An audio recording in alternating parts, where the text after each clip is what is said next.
What do you think is the state of decolonization in Africa? Where are we now? And how do you think we should move forward? It's very hard to generalize about Africa, but I can draw some common issues about the state of decolonization in Africa. The whole of Africa now, I think, it has attained what we call political independence, but you must always put it in quotation marks. Political independence. The problem arises in the sense that political independence has not translated into economic independence.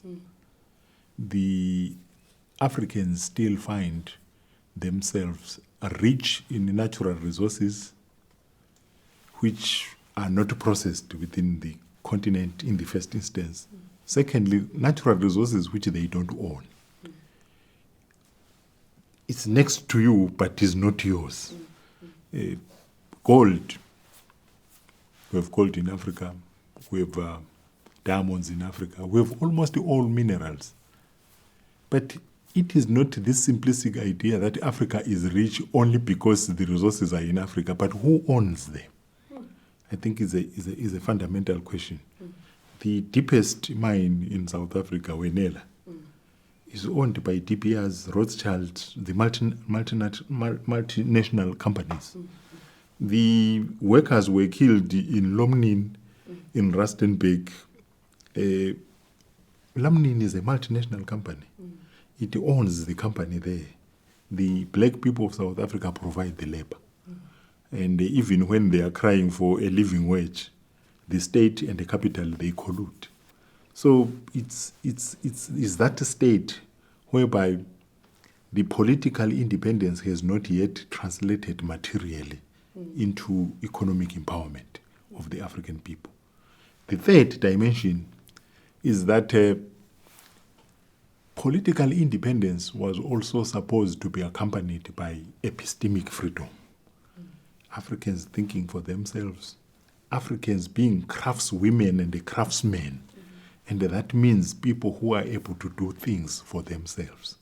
But since independence, we've been asking for aid from the global north as though we are a deficient human beings who cannot do things for themselves. And that actually is linked to the way colonialism reproduced us as dependent people.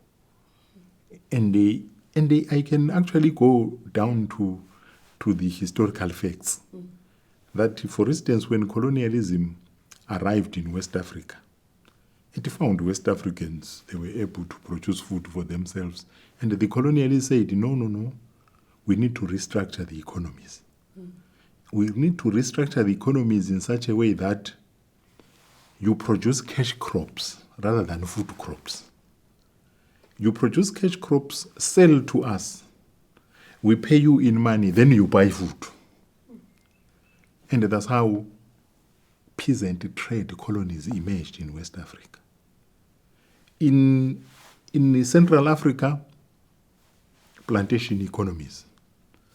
The typical notorious one being King Leopold II's Congo Free State, where people were forced to do nothing else but to produce rubber, which was needed for the industrialization of Belgium.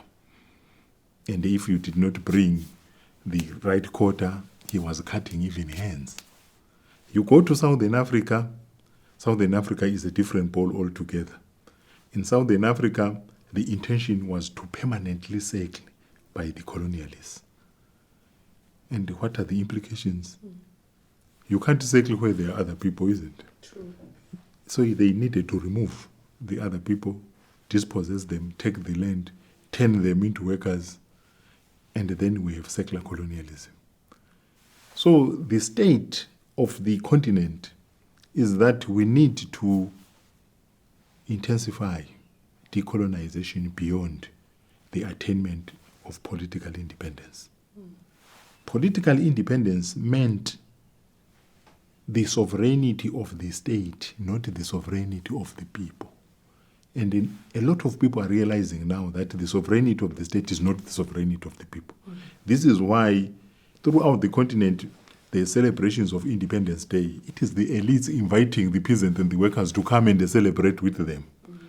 Workers who own nothing, who are unemployed, the peasants who own nothing, they're invited, but you must celebrate independence. But whose independence is this?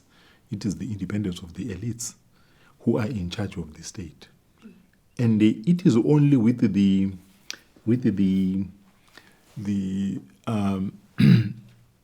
Arab Spring, what they called the Arab Spring, beginning in 2011 in Tunisia, that people were beginning to say, no, we need to recapture the sovereignty of the people and challenge these elites. But unfortunately, the military always intervened to compromise those revolutions. You can see it in Egypt, what happened. You can see it in Sudan, what happened.